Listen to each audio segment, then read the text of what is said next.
Queridos, quero saudar a todos com a paz do Senhor. Amém? Abramos as nossas respectivas Bíblias. Na primeira carta, ou epístola de Pedro, vamos estar lendo no capítulo 2, a partir do versículo 4. É uma carta pequena, né? E os irmãos vão achá-la antes das cartas joaninas, não é? Primeira epístola de Pedro, capítulo 2, versículo 4 a 6. Assim diz a Escritura Sagrada: E chegando-vos para ele a pedra viva, reprovada na verdade pelos homens, mas para com Deus eleita e preciosa, vós também, como pedras vivas, sois edificados, casa espiritual e sacerdócio santo, para oferecerdes sacrifícios espirituais agradáveis a Deus por Jesus Cristo, pelo que também na Escritura se contém: eis que ponho em Sião a pedra principal da esquina, eleita e preciosa, e quem nela crê não será confundido. Amém? Tomemos assento, tomem assento. Amados irmãos, temos aqui uma porção preciosa da palavra de Deus para meditarmos nesse dia, nessa noite de celebração da morte e ressurreição de nosso Senhor. Estamos aqui reunidos em Santa Ceia, ou para a Santa Ceia.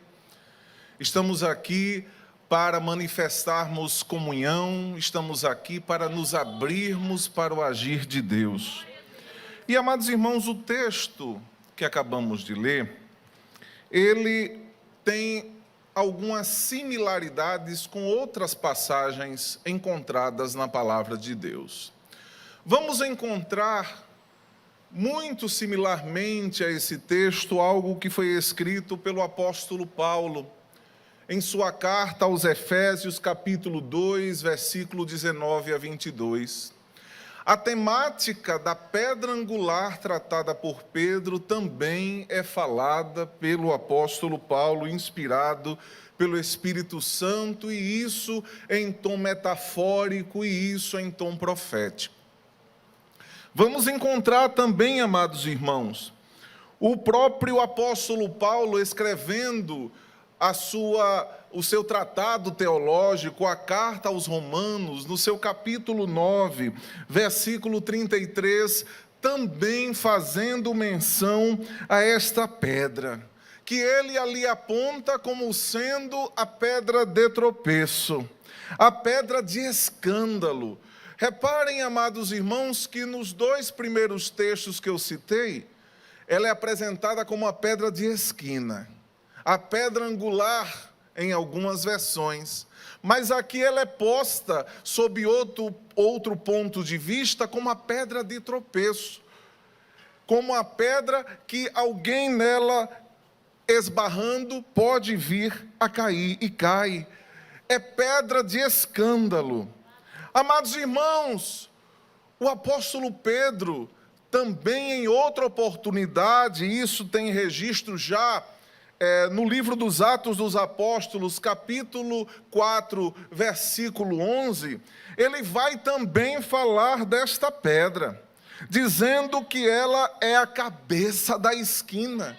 É a pedra colocada por Deus nessa condição. E Pedro assim o profere, assim o faz, assim diz, quando ele e João, depois da descida do Espírito Santo, se dirigem ao templo construído ou reformado pelo rei Herodes, e ali no templo eles pregam essa verdade da parte de Deus e é confrontado pelo Sinédrio, ou são confrontados pelo Sinédrio.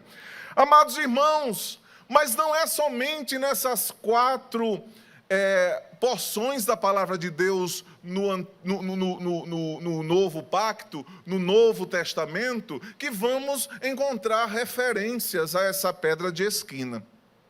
Se os irmãos abrirem ainda suas Bíblias, vão ver que no livro do profeta Isaías, capítulo 28, versículo 16, vamos encontrar o profeta proferindo um juízo de Deus para os moradores de Jerusalém.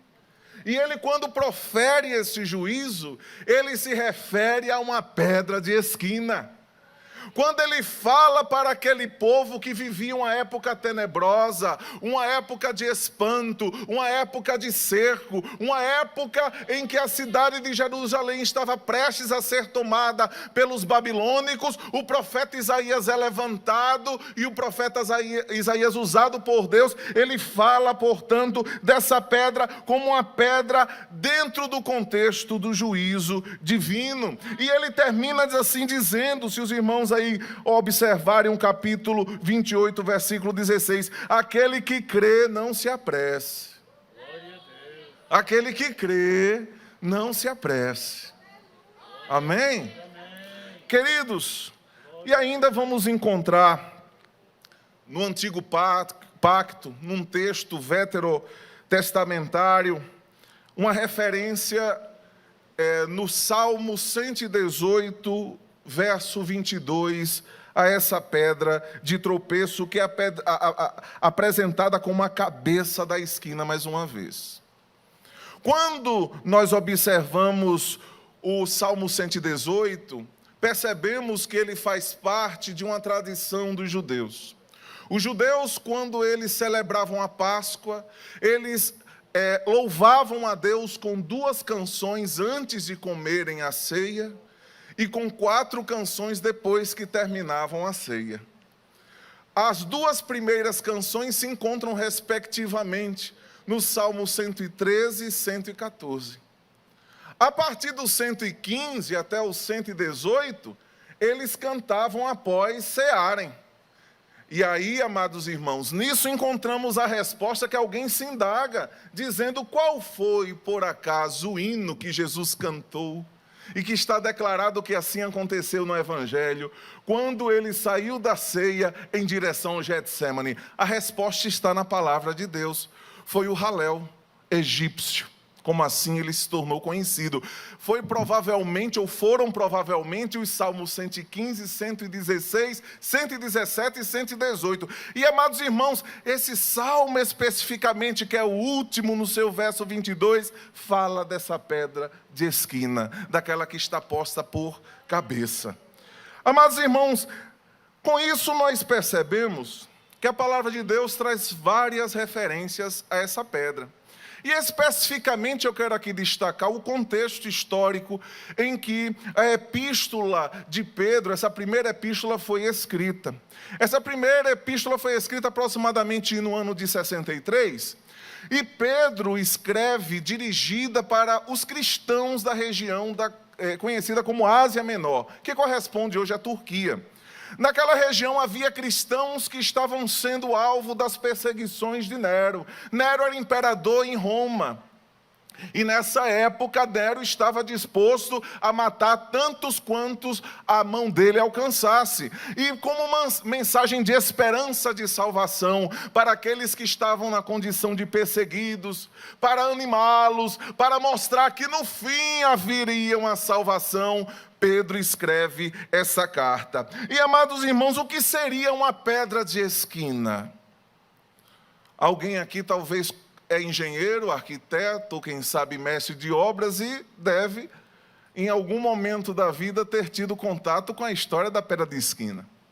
A pedra de esquina, amados irmãos, era uma pedra que, nas construções da antiguidade, era utilizada inicialmente em arcos, em que nós não vemos nenhum tipo de argamassa suficiente para colar aquelas pedras que compõem o arco. E a pedra de esquina era a pedra principal, era a pedra que estava centralizada e dela dependia o equilíbrio, a junção das demais pedras para formar o arco.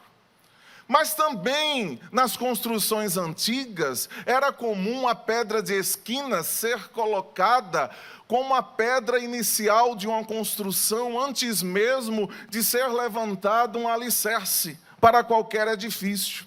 Era colocada a pedra de esquina e a partir dela tudo era construído, tudo era formado, tudo era levantado, tudo dependia desse suporte conhecido como pedra de esquina, mas também conhecido como pedra principal, mas também conhecido como a cabeça da esquina. Essa pedra de esquina, também conhecida como pedra de remate, pedra angular, pedra mais importante, ela era, portanto, não somente o ponto de partida, mas o ponto de equilíbrio de qualquer edifício que era construído na antiguidade. Obviamente que as tecnologias de construção mudaram bastante. E hoje, quando ouvimos falar daquilo que se assemelha a uma pedra de esquina, não por função, mas pela forma de ser usada, certo? É a pedra fundamental que muitas vezes Josué com certeza contemplou quando foi inaugurado um templo. Que tanto temos visto acontecer quando o pastor Isaldo, depois de comprar um terreno, pede para alguém lá na igreja colocar pedra fundamental e ora com fé, porque tudo que ali por cima for construído, se espera que tenha a bênção de Deus. Amém? Então, amados irmãos, o sentido hoje é um sentido, eu posso dizer, mais simbólico da pedra, dita pedra de esquina ou pedra fundamental. Mas é naquela pedra, amados irmãos, que embora alguém não dê valor, que é registrada a data de início da construção. Aquela pedra, ela leva consigo a história daqueles que estiveram trabalhando para levantar o edifício que depois de algum tempo surge em um determinado local. Então a pedra de esquina, embora não tão usual nos tempos presentes, embora alguém até já tenha me dito que ela é usual ainda em terrenos arenosos, em que se precisa ter um suporte para o alicerce de uma construção em tais terrenos, a pedra de esquina tem ainda sua importância, embora no passado parece-me que essa importância era maior. E daí, amados irmãos, essa funcionalidade da pedra de esquina serviu como um referencial metafórico, como uma metáfora para falar de algumas verdades que estão registradas na palavra de Deus. Queridos irmãos, quando nós observamos, portanto, o sentido da pedra de esquina no Antigo Testamento, nos textos, inclusive, aos quais nós nos referimos, nós percebemos que essa pedra angular tem a ver profeticamente com o próprio Messias. O Messias era rocha, o Messias era pedra, o Messias era segurança. O Messias, ele já era apontado como sendo a fonte de salvação de Israel, com a história de tanta opressão, como vítima de tantas guerras, como alvo de tantos juízos, mas aquele povo alimentava a esperança de que ainda seria levantada ou levantado alguém que representasse essa força da rocha, essa firmeza da rocha. Então os textos antigos já pronunciavam a ideia do Messias. E não de uma forma clara, mas nas entrelinhas, já falava também que essa rocha, que esse Messias iria passar por um sacrifício. E não é à toa que ficou registrado por inspiração divina no livro do profeta Isaías o que Cristo haveria de padecer.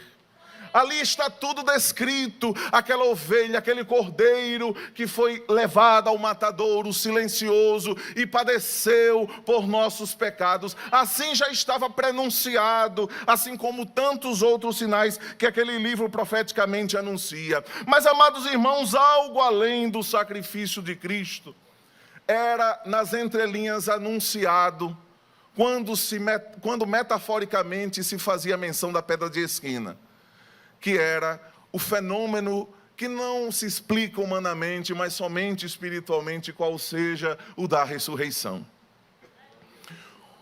Amados irmãos, é por conta da ressurreição que foi anunciada, que temos toda sorte de bênção de Deus e tudo que estamos a fazer aqui tem sentido. havemos de ter a convicção que é a partir da ressurreição que nos foi garantida a vida eterna. Foi a partir do momento da ressurreição que foi anunciado em também um ato simbólico que esse Cristo voltaria para reinar. O Evangelho registra que ao ressuscitar, Jesus, tendo saído de lá do sepulcro cavado ou escavado na pedra, deixa um lenço dobrado. E era culturalmente sabido que quando o dono da casa saía da casa e deixava o lenço que estava sendo usado na mesa dobrado, com isso ele estava dizendo: continuem na refeição, porque eu vou voltar, eu estou por voltar. Então, amados irmãos, essa pedra de esquina, ela aponta também para a ideia da ressurreição, como sendo aquilo que nos é dado como segurança de vida eterna, ou da vida eterna que já desfrutamos aqui nesta terra. Amados e queridos irmãos, mas no Novo Testamento, como citamos também, nós vamos encontrar metaforicamente os textos se referindo a uma pedra de esquina, uma pedra angular. E obviamente que na realidade do Novo Testamento temos o mistério de Deus revelado à humanidade em sua plenitude. O Filho, quando encarnou, ele veio com a plenitude de Deus e com a plenitude da revelação para mostrar que o próprio Deus havia se compadecido do homem pecador e que estava disposto a se sacrificar, dando o seu próprio Filho para morrer na cruz do Calvário vicariamente no lugar daqueles, portanto, que haviam pecado. Amados irmãos, mas notamos que a revelação ela é completa. Porque essa pedra de esquina ela é apresentada como sendo Jesus. Mas acima ou sobre, ou colocado sobre Jesus, nós vamos ver que estão fincados fundamentos, alicerces, que o próprio Evangelho vai registrar como sendo o alicerce trazido pelos profetas e pelos apóstolos. E sobre esse alicerce é que é construído o edifício espiritual.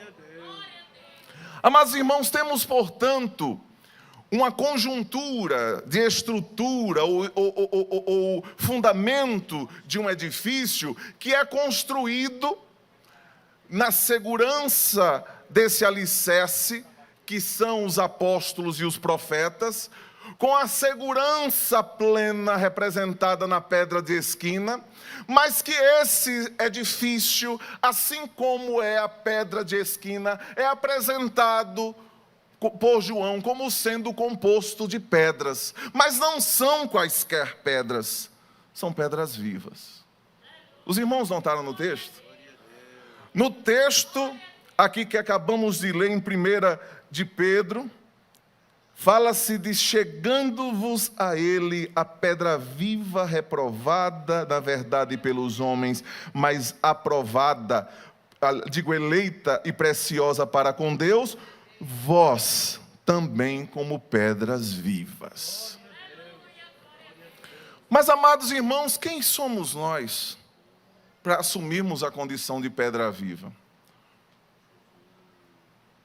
Em essência, por inclinação, não passamos, todos nós, inclusive esse que vos fala, não passamos de pedras sem forma, não passamos de pedra sem funcionalidade, não passamos de pedra sem possibilidade de sermos percebidos enquanto funcionais, a não ser que tenhamos passado pelas mãos do lapidador de pedras. É quando nós percebemos que deixamos de ser quaisquer pedras e passamos a estar na condição de pedras vivas, para estarmos aptos para fazermos parte desse edifício que se levanta sobre o fundamento e sobre a pedra angular. Amados irmãos, com isso eu quero dizer, todos nós nesse edifício espiritual temos uma função enquanto pedra, fazemos parte dele e exercemos uma função nesse contexto. E a palavra de Deus nos ensina claramente que tipo de função havemos de exercer quando nos encontramos na condição de pedra viva? A palavra de Deus fala o seguinte: edificados casa espiritual. Cada um de nós individualmente encontramos-nos, depois de passarmos pela mão do lapidador Jesus, na condição de casa espiritual. Casa espiritual que o Espírito Santo tem prazer em habitar. Casa espiritual que o Espírito Santo tem prazer de nela se manifestar. Casa espiritual dentro da qual há a presença viva, há a presença doce, há a presença amável, há a presença inefável do próprio Deus, coisa que não aconteceu nunca no passado. Quando os homens apenas recebiam porções, nós passamos, diferentemente deles, a termos uma porção que continuamente está em nós, e essa porção não somente está em nós, mas essa porção nos enche, e essa porção transborda em nós. Então, amados irmãos, quando olhamos para cada um de nós, vemos essa condição, vemos essa funcionalidade de pedra que é colocada como casa espiritual. Mas não somente isso, somos também funcionalizados à condição de sacerdócio santo. Sacerdócio santo. Há sacerdotes que foram consagrados por Deus, que estão nesse altar, e que servem a Deus, e que ministram a Deus, e que levam a oração daqueles que lhes pedem oração a Deus, que ora por aqueles que não pedem também. Mas todos nós somos convidados a vivermos um sacerdócio universal. Todos podem exercer o sacerdócio. Somos, portanto, convidados, dentro dessa funcionalidade de pedra, desse edifício espiritual, a sermos também sacerdote. Mas, amados irmãos, não é de qualquer jeito que é possível ser sacerdote. Não é de qualquer jeito. Para ser sacerdote tem que ter primeiro a purificação sobre si mesmo, em razão dos seus próprios pecados. Para ser sacerdote, tem que ainda antes disso ter sido vocacionado por Deus para ser sacerdote. E nós somos todos universalmente assim vocacionados.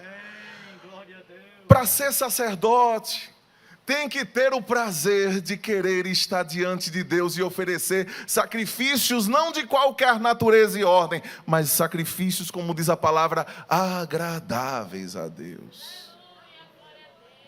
Aqui na escola bíblica, amados irmãos, eu tenho tido a preocupação, e alguém talvez interprete até como é que o Ermengardo, com 42 anos de idade, ainda jovem, pensa assim. Mas porque o meu sentimento é esse que eu vou dizer agora. Não é possível, na boca de um crente, por exemplo, estar constando, seja lá em quaisquer situações que sejam da vida, músicas que adorem a Deus. Parece que isso soa pesado no ouvido de alguém. Mas, amados irmãos, a música foi criada pelo próprio Deus para adorá-lo. Hoje as pessoas encaram como sendo algo dentro da chamada graça comum, que alguém talvez inspirado pelo amor que sentiu em relação a um outro, faz uma música, e essa música é bela e tem uma poesia bonita, e faz do seu altar, que é a sua boca, lugar para que essa música esteja.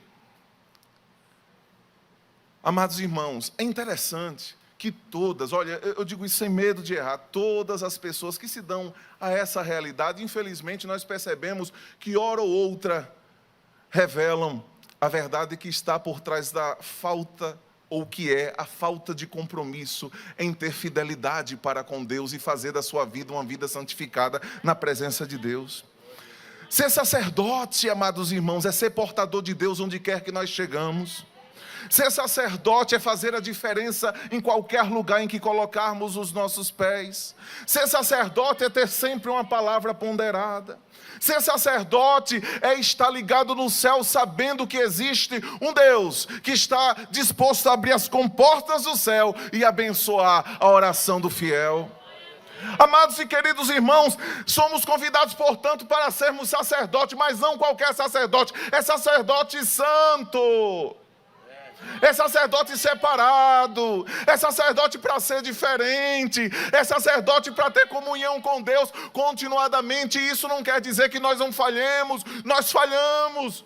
Mas para isso mesmo tem um advogado no céu, como está registrado por João, que intercede por nós, advogado que nunca perdeu nenhuma demanda. E se nós confessarmos os nossos pecados, Ele é fiel e justo para nos perdoar de todo pecado e nos purificar de toda injustiça.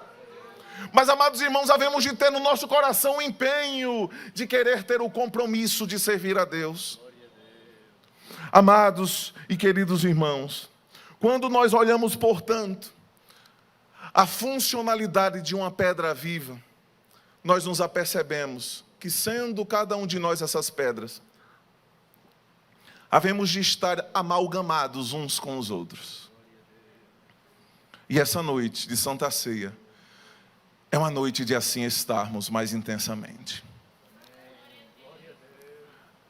Pedra, quando se choca com outra, causa traumas. Pedra, quando se choca com outra, causa atrito. Pedra, quando se choca com outra, causa fraturas. Pedra, quando se choca com outra, causa problemas que muitas vezes não são perceptíveis num primeiro olhar, e só depois de muito tempo esses problemas vêm à tona. Amados irmãos, somos pedra, mas não somos pedras moldadas por qualquer mão. Somos moldadas pela mão daquele que tem a perfeição em sua própria pessoa. E Ele nos convida esta noite a sermos pedras que se encaixam umas nas outras, que se amalgamam umas às outras. E para tanto, Ele nos permite ter a presença do Espírito Santo, para que o Espírito Santo faça com que essas pedras toquem umas nas outras, sem que qualquer fratura seja possível, sem que qualquer dano seja ocasionado. E assim esse edifício divino, ele é sustentado e mantido de forma harmônica. Amados irmãos, que tipo de pedra no edifício espiritual de Deus estamos sendo? Essa noite é uma noite de reflexão antes de cearmos. Que tipo de pedra nós estamos nos propondo a ser? Abrimos-nos diante de Deus para sermos que tipo de pedra nesse edifício que é a igreja? Estamos dispostos a estarmos uns com os outros, proporcionando um ao outro segurança, assim como uma boa pedra? Estamos dispostos a, entre um e outro, termos o aconchego, a amabilidade, para que o Espírito Santo esteja entre nós, fluindo? Amados irmãos, o pastor Isoldo certa vez contou aqui uma história de uma santa ceia, em que ele chegou à igreja e foi celebrar, e ali estavam as pessoas brigadas umas com as outras, famílias brigadas umas com as outras. E, amados irmãos, não há, humanamente falando, o que dê jeito em briga de crente, a não ser o Espírito Santo. A não ser o Espírito Santo. Quando o Espírito Santo chega, aquele que diz que odeia passa a amar, a lágrima corre no rosto. E ele diz: eu te amo, meu irmão. Vamos deixar esse negócio para o passado. Vamos viver em paz. Vamos viver unidos. O nosso destino é o céu. Amados irmãos, somos convidados essa noite a refletirmos sobre essa necessidade de andarmos juntos, ombreados, como crentes fiéis a Deus. Estamos sendo convidados nessa noite para andarmos em comunhão uns com os outros, amando-nos uns aos outros, e não como muitas vezes nós temos procedido, sendo insensível à voz do Espírito, tapando os nossos ouvidos para não ouvir o brado que fala que somos corpo de Cristo. Somos edifício dentro do qual há a presença de Deus, e dentro do qual essa presença real de Deus, ela se manifesta na sua plenitude, e os sacrifícios ali oferecidos chegam diante de Deus, e Deus manda mais graça, Deus manda mais graça, Deus manda mais graça, amados irmãos. É interessante, não está aqui nas minhas anotações, mas não há como não fazer referência ao livro dos Atos dos Apóstolos. Nos seus 2 primeiros capítulos, quando nós notamos que a igreja estava ali unânime, estava unida. Os 120 oravam com um coração íntegro, com um coração inteiro diante de Deus. E Deus do céu mandou aquele vento de avivamento que tantos nós sentimos falta, que no passado era tão frequente no nosso meio. Porque no passado, quando a palavra de Deus era ministrada, o glória a Deus era comum. O aleluia era algo que tinha espaço no nosso meio. Se alguém dava um grito mais adiante, o outro dava mais alto e não ficava criticando quem gritou alto. Amados irmãos, quando estamos amalgamados uns com os outros, a presença de Deus é real no nosso meio. O louvor sobe mais agradável diante de Deus. Deus contempla do céu e parece-me que o próprio Deus faz com que um pedaço do céu desça para a terra. Aí tem batismo no Espírito Santo. Quantas vezes nós nos indagamos, e por que Jesus não batiza? Será que é em Jesus que está o defeito ou está em nós? Será que é na vontade de Jesus que a coisa não está mais se operando, ou é por conta dos nossos pecados, dos nossos fracassos, das nossas impiedades, das nossas iniquidades, da nossa falta de fé, que isso tudo não se opera? Somos edifício de Deus. Não é esse edifício composto aqui de argamassa, de tijolos, mas é um edifício que o olho não vê, mas que existe firmado em Deus. E a palavra de Deus, e com isso eu quero terminar a mensagem de hoje, traz uma promessa. Quem é edifício de Deus, quem está amalgamado um com o outro ali perante Deus, como edifício de Deus, andando junto um dos outros, nunca será confundido. A NVI, ela vai mais além, traz uma versão mais impactante. Ela diz assim: nunca será abalado. Não vai se apressar, como dizem outras versões. Mas tudo acontecerá no tempo certo de Deus na vida. E a pessoa vai continuar firme, marchando em direção ao céu. Queridos irmãos, essa foi a mensagem que Deus colocou no meu coração para meditarmos nessa noite. E nesse momento, vamos celebrar a Santa Ceia do Senhor. Amém? Vamos todos nos colocar em pé. Eu peço para o Ministério de Louvor, por gentileza. Se puder, Andrei, louvarmos a Deus com Agnus Dei. Essa expressão que traduzida é Cordeiro de Deus. Vamos louvar a Deus. E a igreja louva com alegria. Amém? Vamos louvar a Deus